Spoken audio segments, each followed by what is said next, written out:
Welcome back to Philosophy and Ethics in Games, the series where I break down the stories in some of our favorite games and ask the tough questions to figure out what is right and what is wrong. I'm Josh Bearheart Hawk, and today we're smashing through the door of the Crooked Man's house in the final episode of The Wolf Among Us. In case you missed any of the previous episodes in the Philosophy and Ethics series, I've linked the playlist in the description below. As I continue to break down this and other games, I'll add new videos to the playlist so you can find them all in one place. We pick up right where we left off, with Bigby finally coming face to face with the Crooked Man. As is usual with criminal bosses, the Crooked Man plays the whole thing off as just one big misunderstanding, even going so far as to say that he knows who killed the girls and that he plans on handling it internally.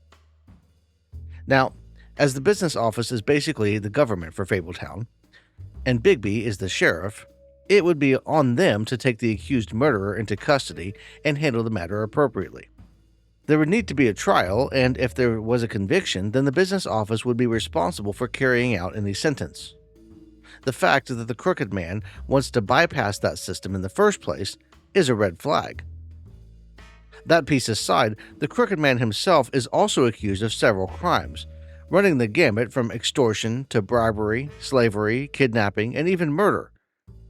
Every step of the way, we've run into his people, and even caught a glimpse of him in the back of the car as Bloody Mary was on the verge of killing Bigby, calling the shots in real time. He still needs to face a trial, but the evidence against him is overwhelming to say the least. And during the interaction, he tells Bigby that he has every intention of cooperating, playing it off as if they are old friends or even potential business partners. But when push comes to shove, he doesn't follow through. If he really wanted to cooperate, he would surrender and go with Bigby to face the accusations and mount a defense. But that's not how organized crime works.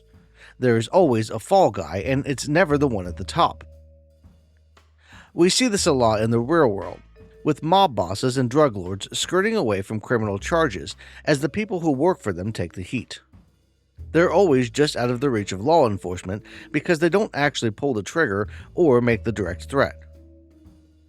A common defense is, I didn't tell the person who works for me to kill that person.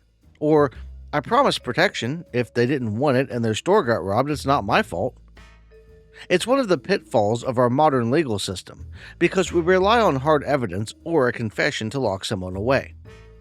This system is built on assumed innocence. And while it can be helpful to that end, it also allows people to walk free when they should probably be taken off the street.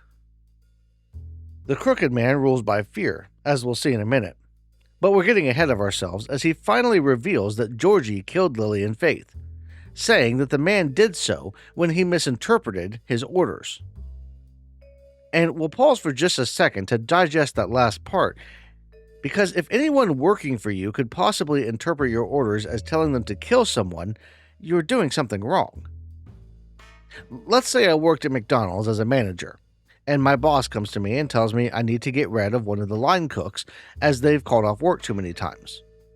The whole institution would probably merit a closer look if I took that directive to mean I was supposed to use one of the fry vats to deep fry the employee before dicing them up and feeding them to the piranhas that live in the little pond behind my boss's large house that they are somehow able to buy on the salary of a McDonald's general manager.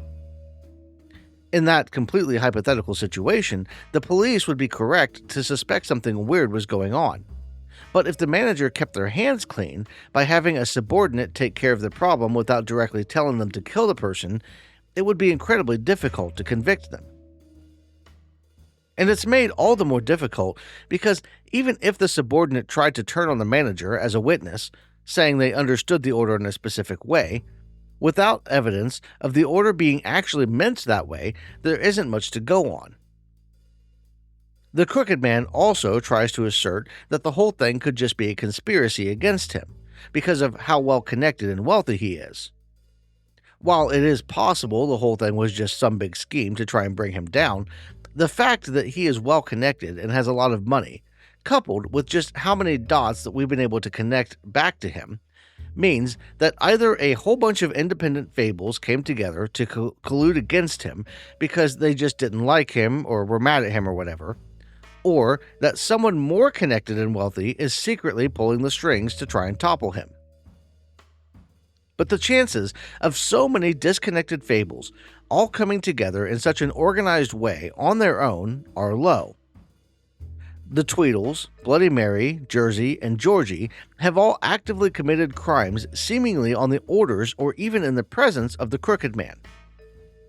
The Tweedles are responsible for breaking and entering, with Dumb showing up at Faith's apartment and letting himself in while Dee tried to intimidate Mr. Toad. They also tried to bribe a public official, insisting that Bigby should just let the whole thing with Crane fade away in exchange for him being left alone. Then they actively tried to murder Bigby, firing a barrage of shells at him as the Crooked Man looked on. Bloody Mary shot Bigby with a silver bullet after trying to free Crane from custody as he was being arrested. This was also done right in front of the Crooked Man, so presumably with his consent and likely on his orders. Jersey has been running a loan sharking scheme that everyone in Fabletown knew was, as Mr. Toad put it, so bleeding operations just a setup for one of his shady fucking loans. And he assaulted Bigby when the sheriff came looking for answers. It could even be argued that he was resisting arrest as the fight between them escalated. Georgie is running his whole operation on the word of the Crooked Man, enabling the abuse and extortion of fables like Lily and Faith, among many others. And that list doesn't even include Johann the Butcher and how his shop has been turned into a sweatshop for making black market spells, and fables like Beauty and the Beast, who have found themselves in a spiral of debt with the threat of violence hanging over their heads, if they didn't pay up. And let's not forget the fable who seemingly started this whole spiral, Ichabod Crane. There's no believable way that all of these fables came together on their own to conspire against the Crooked Man. There's also no evidence that any other fable, one with more power and money than the Crooked Man, is involved in any way to make these fables collude to bring him down. When Bigby refuses to leave the Crooked Man's house without arresting Georgie for the murders alongside the Crooked Man for all his crimes, all hell breaks loose, and a fight that includes Bloody Mary, Bigby, Tweedledum, Jersey, and Georgie breaks out, with Dumb and Georgie both being stabbed. Georgie was trying to stab Bigby, but accidentally got Dumb instead, and Bigby managed to twist the knife into Georgie when the man doesn't want to just give up. During the fight, a portal is revealed behind a stained glass window when it is shot out, and the Crooked Man flees. Bigby winds up following him, as well as Georgie and Vivian, through the portal back into the streets of New York, where he chases Georgie's car through the streets as a fully transformed werewolf in a sequence of events that will definitely never wind up on the Monday news or be brought up in any way by Snow or the business office. The chase ends at the Puddin' and Pie, where a dying Georgie insists that he didn't have a choice when it came to killing Lily and Faith. And that claim is worth at least looking at. We learn that Faith and Lily wanted out, that they were planning to leave, and that the Crooked Man said that he wanted them dealt with. Georgie took this to mean that he wanted them killed, and was under the impression that if he didn't kill them, the Crooked Man would have him killed as well. In a court, it could be argued that Georgie acted under duress, meaning he only did what he did against his will under threat or coercion.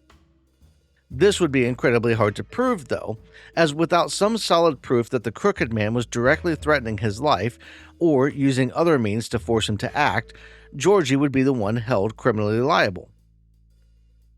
Legal liability aside, it's not too difficult to sympathize with him if he felt that his life was truly in danger, but that doesn't excuse his actions. Morally speaking, it could even be argued that he had a responsibility to protect the girls under the circumstances. Trading their lives to protect his own isn't really the ethical thing to do, though it could also be argued that if he didn't kill them, the Crooked Man would end all three of their lives. He was stuck between a rock and a hard place, and he didn't see a way out. But even all of that pales to what we learn next, as it turns out that Vivian was the original girl with the ribbon. the magic that controls the other girls all ties back to the ribbon around Vivian's neck. And removing Vivian's ribbon will free the girls, though at the cost of Vivian's life. For all of Georgie's faults, he seems to actually care for Vivian, and when faced with either losing his life, killing Lily and Faith, or freeing the girls and losing Vivian, he chose the option that kept him and Vivian alive. In the end, though, his choices would come back to bite him, as Vivian, saying that she's tired of having other people decide things for her, chooses to take off her own ribbon before Bigby and Georgie can stop her. This frees the remaining girls and brings her fable to an end. But it isn't the end of the scene, as Georgie collapses next to her body and head, revealing he is also going to die from the stab wound Bigby inflicted. After giving Bigby the Crooked Man's location, Georgie asks to have his suffering ended, and we have to decide whether to grant his request or let him suffer in his final moments. Morally, ending his suffering is the correct choice when looking at it from a humanist perspective, because the goal is to maximize well-being, and being in that much pain is undoubtedly not good for Georgie's well-being. But just because it is the moral choice, that doesn't mean that it is inherently the right choice to make in the situation. Georgie has done some pretty awful things, including taking the lives of at least 2 fables, and leaving him to die slowly could be considered a form of revenge for all the fables that he's hurt. And this is one of those times that we have to focus a bit on the emotional side of things, because people, or in this case fables, aren't logical creatures that make the moral right choice 100% of the time. Emotions get involved, and the knowledge that someone who did something horrible suffered a horrible fate can be cathartic. This is something known as schadenfreude, and it's a feeling that, while felt by many in private, is often frowned upon in the public eye. The term itself comes from the German language, and it dates back to at least the 18th century, translating loosely in English to damaged joy. There's some speculation that the feeling emerges from an innate desire for fairness, where seeing someone who is guilty of breaking an established social contract suffer makes any advantage they've gained from doing so more equitable. Very basically, seeing Georgie suffer after he'd profited off of the suffering of others makes us feel better because it evens the playing field. This is something that likely drives the desire to see other characters and even people in real life suffer for their crimes. I had plenty of people comment on how I should have killed Lily from The Walking Dead, or who said that torturing Abel was the right thing to do, even though it wasn't likely to make him talk, because those individuals had done some horrible things. And that feeling is one that is shared by a lot of people, even when they don't want to outwardly admit it, because we as a species want fairness. In our distant past, that fairness meant life or death most of the time. If another individual or group had an advantage, seeing that advantage taken away meant that we might actually get resources like food or water, whereas them keeping the advantage meant that we could starve and die. We weren't reveling in the other's misfortune so much as we were celebrating the perceived gain for ourselves. And this rings true in all of these circumstances as well. Georgie dying a slow death, or another character being killed or harmed, won't necessarily bring us an overall advantage, but it feels like it will. And that rush, the feeling of a reward even when one doesn't exist, is intoxicating. After leaving Georgie to die, Bigby shuts off the lights and heads to the Crooked Man's hideout, Shepherd Metalworks. Bloody Mary toys with him for a bit, before we get to take part in what was both the most frustrating and the coolest fight of the series, as Bigby finally goes full big bad wolf and shatters Mary like a long-forgotten childhood dream. Once she's dealt with, Bigby has to decide whether to end the Crooked Man there and then, or arrest him and let the fables of Fabletown decide his fate. Given my promise to Snow that I would bring him back in one piece, and a sense of wanting to see justice actually served, I took him back to the business office. The trial itself is an interesting back and forth that deserves its own video, But as I made the case against the Crooked Man earlier in this video, what I'm going to do is upload the full trial as an unlisted video for anyone that wants to see my gameplay of it, and skip to the sentencing for now, as that is a much more interesting conversation. With the help of Nerissa, whose lips are no longer sealed thanks to Vivian, the Fables found the Crooked Man guilty and wound up split on how to handle him. There were 3 options presented, each option sharing support from various members of the community, and in the end, Bigby was tasked as the sheriff with also being the judge and deciding what to do. The first option was just to outright throw the Crooked Man down the witching well, ending his crooked life in the simplest way possible.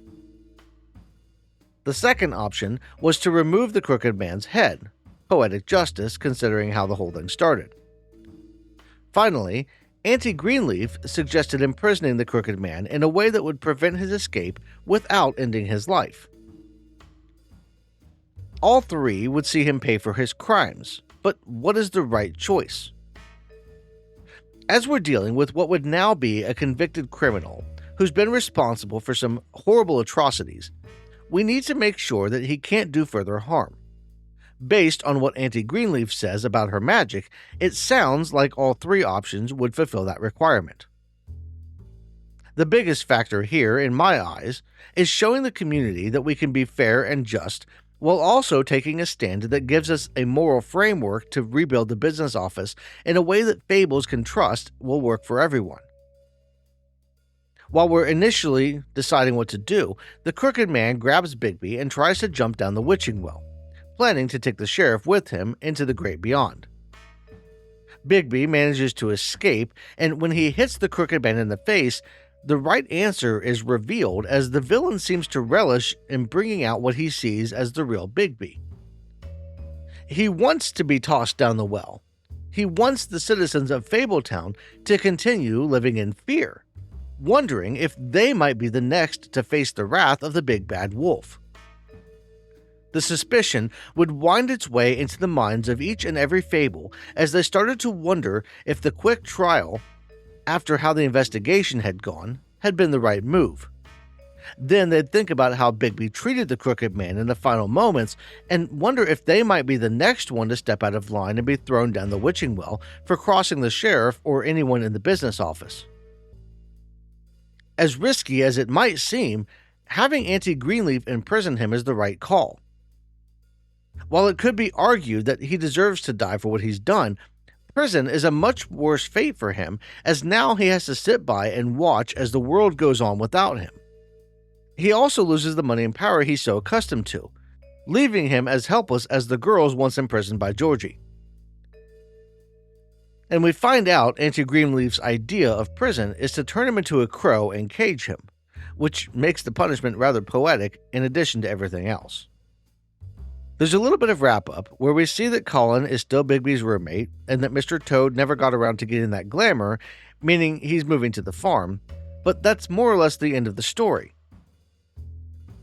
There's one final conversation with Nerissa, who ties everything up in a nice purple bow before walking off into the rainy night in search of a new beginning. And the credits roll. I've got to say, I didn't think I was going to like this game as much as I did. I was never really into fairy tales, and while it did kind of advertise itself as a gritty detective mystery, I never imagined that it would be so intriguing or fun to play. I loved the characters, with each being endearing in their own way, and the mystery of who killed Lily and Faith, as well as who the Crooked Man was, kept me hooked until the very end. I think the biggest knock on the game, in my eyes, was the episodic format that Telltale released it in back in 2013 and 2014. I played the first episode when it came out, but with how far apart the episodes were released, with no solid information on when the next one would come out, I just forgot the game existed. I love the episodes acting as chapters in the modern day, where I can play the whole thing in one sitting if I choose, or come back and play at my leisure. And if that had been the option from the start, I think I would have played the whole thing on release day. But now I want to hear from you in the comments below. Did you spare the Crooked Man's life, or send him down the well? How did you handle Georgie? Would you do anything different if you played it today after hearing my thoughts in this video? As this is the end of The Wolf Among Us, barring a second season ever releasing, we'll be moving on to something new starting next week. Red Dead Redemption 2 was the runner-up in the community vote, but before we get there, I want to cover something special related to the summer season as we slowly creep toward fall. I won't spoil anything here, but it's one that I've been looking forward to covering, and one that is perfect for those who enjoy the great outdoors. Of course, if you don't want to wait a whole week to find out, you can always join as a channel member or a patron, as they get early access, behind-the-scenes content, and their name on the screen, in addition to a lot more. Channel memberships are available here on YouTube, and there's a link in the description for those who want to check out Patreon. That's all I've got for this one. I want to thank you all for watching, and I'll see you in the next one.